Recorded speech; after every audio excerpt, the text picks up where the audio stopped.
হালদা নদীর তীব্র ভাঙ্গনে সোড়োয়াইয়ের রাউজান উপজেলার নোয়াজিশপুরের নাদিমপুর গ্রাম। ইতিমধ্যে হালদার বুকে বিলীনর এই গ্রামের অনেকর ফসলি জমি বসতবিড়া। নানান সময় রাজনৈতিক প্রতিনিধি সরকারি কর্মকর্তালে এই ভাঙ্গনস্থল পরিদর্শনত আইলেও ভাঙ্গন রোধে হন কার্যকরী পদক্ষেপ লোয়া নয়।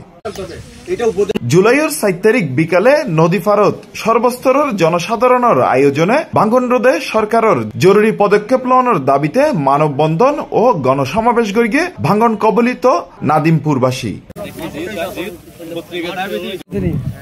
নাদিমপুর গ্রামবাসীর ওয়ারে একাত্মতা প্রকাশ করি গণসমাবেশত প্রধান অতিথির বক্তব্য রেখে চট্টগ্রাম মহানগর বিএনপির যুগ্ম আহ্বায়ক কাজী বেলাল উদ্দিন, সমাজ হিতৈষী ফজলে করিম মিয়ার সভাপতিত্বে গণসমাবেশত বক্তব্য রেখে Taj Mohammad Mia member, advocate Zillur Rahman, Abdul Mannan member, Nasir Uddin, Abu Taher, Ayub Ali, Mohammad Kashem, Nurul Afsar Saudagar, Bali Chowdhury, কাজী হালাল, নুরুল আমিন, নুরুল হুদা, মোহাম্মদ এরশাদ, আবু আহমেদ, মোহাম্মদ তারেক, বাবু চৌধুরী, মোহাম্মদ রাশেদ, মোহাম্মদ খোকন, মোহাম্মদ মাসুদ, নুরুল আফসার, মোহাম্মদ বাবরউদ্দিন, মোহাম্মদ বাশেক, মোহাম্মদ ফিরোজ। এছাড়াও বক্তব্য রেখে মোহাম্মদ এরশাদ, খোকন, বাবু, মোহাম্মদ ফিরোজ সহ আরো অনেকেই। মধুরাঘাট থেকে নাজিরহাট পর্যন্ত হালদার দুইবারে ভাঙতেছে, ঠিক কিনা বলেন না?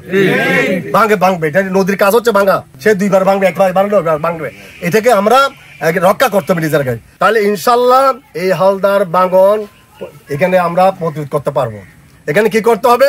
সবাইকে এক থাকতে হবে, সবাই একটাকে আমরা প্রয়োজন বোধে যাতে প্রধান উপদেষ্টার ঢাকায় পর্যন্ত পৌঁছে এইভাবে আওয়াজ তুলতে হবে।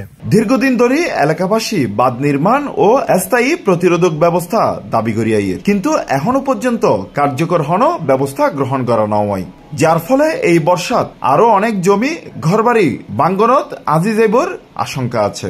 স্থানীয় জনগণের জোরালো দাবি প্রাকৃতিক দুর্যোগ মোকাবেলার পাশাপাশি হালদা নদীর গুরুত্ব বিবেচনাত লইয়ে দ্রুত স্থায়ীভাবে প্রতিরোধমূলক ব্যবস্থা গ্রহণ করক সংশ্লিষ্ট কর্তৃপক্ষ। যখন বালক 10-12 বছর যখন আমার বয়স, তখন আমরা ফুটবল খেলতাম। এখান থেকে 2 কিলোমিটার সামনে আমরা ফুটবল খেলতাম। একটা চর ছিল, চরের মধ্যে আমরা ফুটবল খেলতাম। এখানে পানি ছিল অল্প, তখন আমরা এখানে হেঁটে দিয়ে এদিক দিয়ে হেঁটে যেতাম ওইখানে ফুটবল খেলার জন্য। ওই জায়গাগুলো আজকে বিলীন হয়ে গেছে। আজকে ঐতিহ্য, নদীপুরের ঐতিহ্যগুলো হারিয়ে গেছে।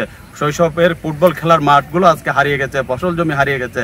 সেই জন্য আমার প্রশাসনকে দৃষ্টি আকর্ষণ করে যেন দ্রুত এই বাঁধ নির্মাণ করে আমাদের নদীপুরবাসীকে একটা সুন্দর পরিবেশ নিয়ে দিতে পারে।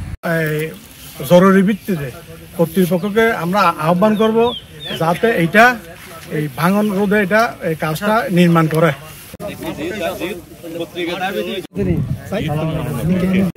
C+ TV, Chittagong.